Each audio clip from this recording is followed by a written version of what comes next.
natin to. Exercise 12. Bowling. Wala na akong gana mag-type. Ayan.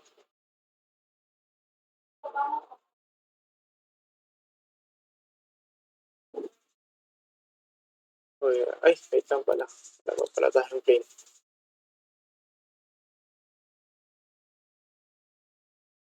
Center.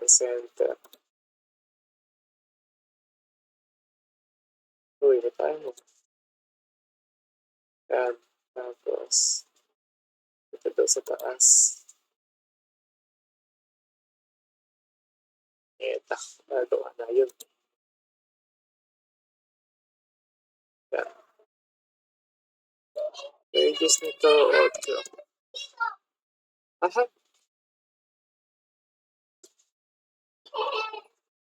Pages nito, 4. Tapos, pagitan nila 16. Ay, ba na napupunta?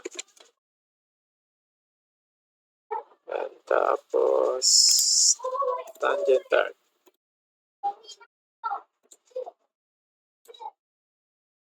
Pages niya, 18. Oh no.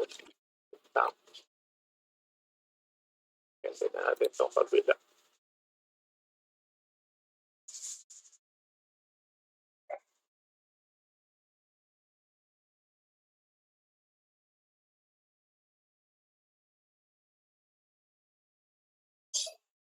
Tapit nga lang.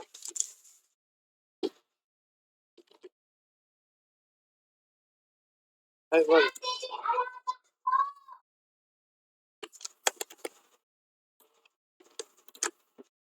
Vertical. Yun. I-delete ko na sa amin.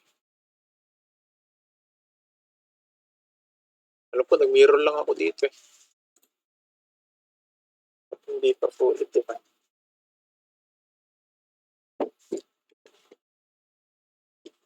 Tangent to.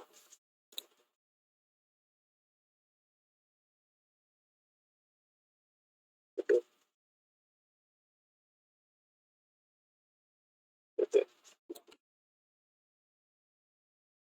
Yan, full defined na. Haba na nasa PDF. Ayan. Sunod naman sa ang plane. Right plane. Sketch tayo sa right plane. Paano daw sa right plane? Bilog daw.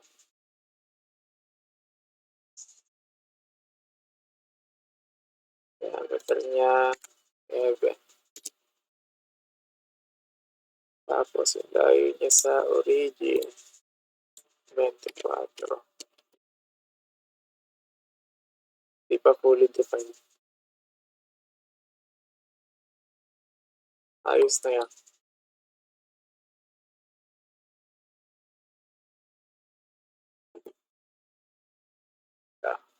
Kaya natin the relation. Kaya natin vertical. Yun. Lante. Yung ginawa ko dati, gawa pa ako na yun sa pang-sketch. Diba, 2 sketch na. Gawa pa ako ng pangatlo. Gagawin ko ngayon, sketch na lang ulit ako dito. Yun na lang. Paano gagawin ko? Gayahin nyo na lang. Gagamit nyo to. Ginamit ko to sa assessment eh. Aray ko. Kaya hindi kasali yan. Tangent. So, dimension ng center nito.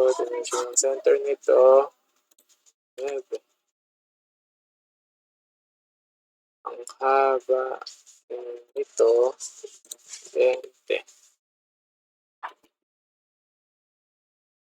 Haba nito, 7. Tapos, kailangan ito, tsaka ito. Ay, wait lang. Assembly center. Ito yung center na to. Tapos, linya. Coincident. Yan, para nakagitna. Fully defined na. Natin ang susunod. Extrude daw natin ito. Yung una natin ginawa. Ilan? 10 mm.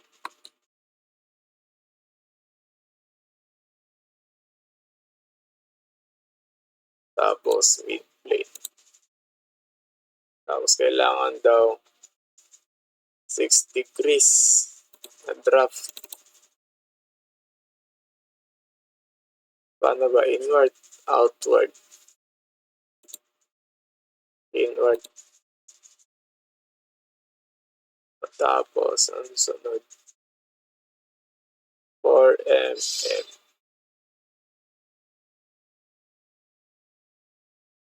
Itong sketch 3.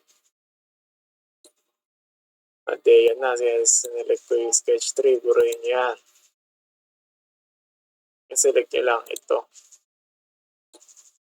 Selected contours. Ayan, gamitin yan. Ang maganda dito sa selected contours, isa ang ano na lang, sketch. Di ka nagagawa ng sketch.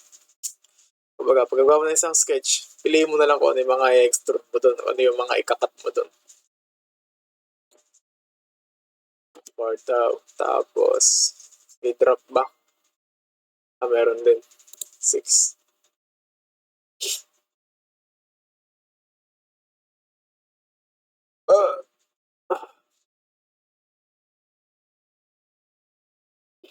Create a cut using the center cut sketch. Create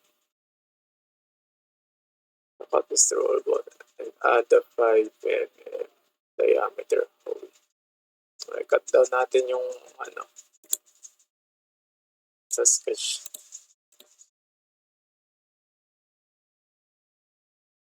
Ay, mali. Hindi yan.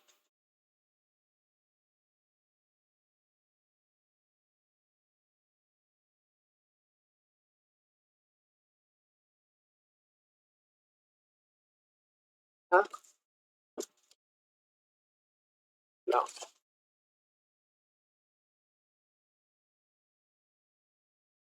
Kaya pala yung naka-hide eh.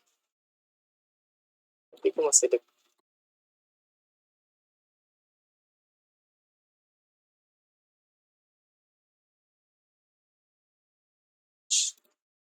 Ano ito?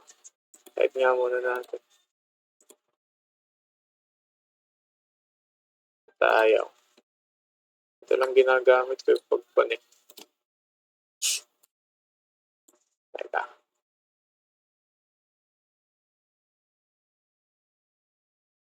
Mali.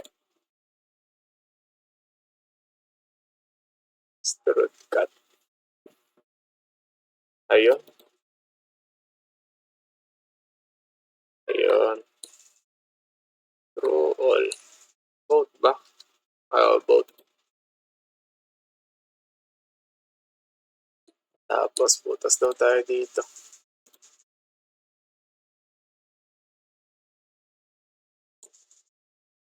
Ilan yun? 5 mm. Siguro dahil nantok na ako. Kaya ate-ata mad. 10. Butasan natin. Sige, okay na yan. True all both. Pero dapat, kahit ito lang yan. Ay, asset na ba yan? Kahit ganyan lang. Kayo, bahala kayo. Basta butasan yung buo. Anong sunod? Dito. Switch tayo dito. Sa taas ng origin daw. Ano kalayo sa taas? 4.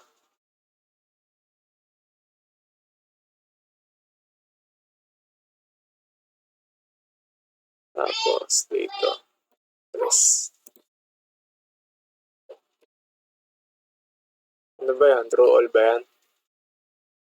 Wait, true all na.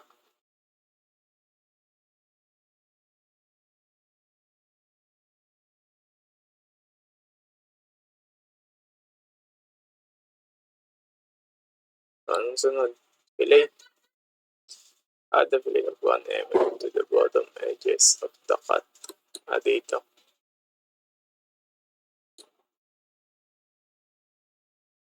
Teka lang.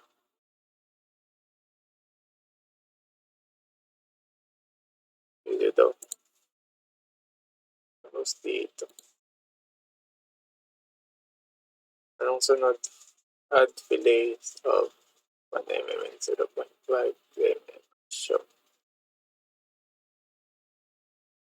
Kailangan daw 1 mm yung mauuna.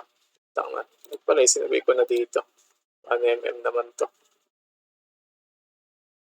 Kailangan daw 1 mm itong edge na to. Tapos ano pa?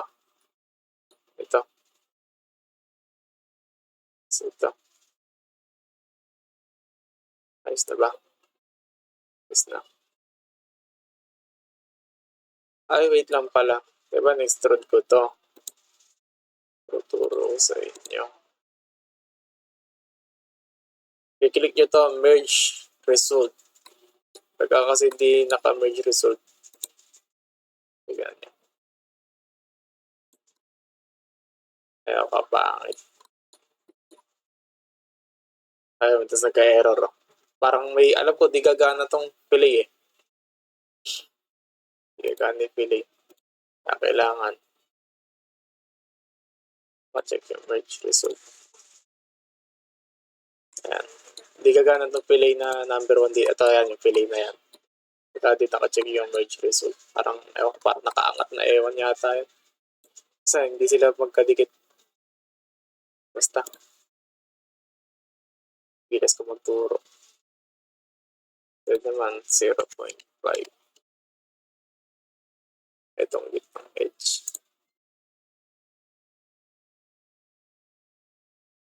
Tapos, okay na. Save yun na.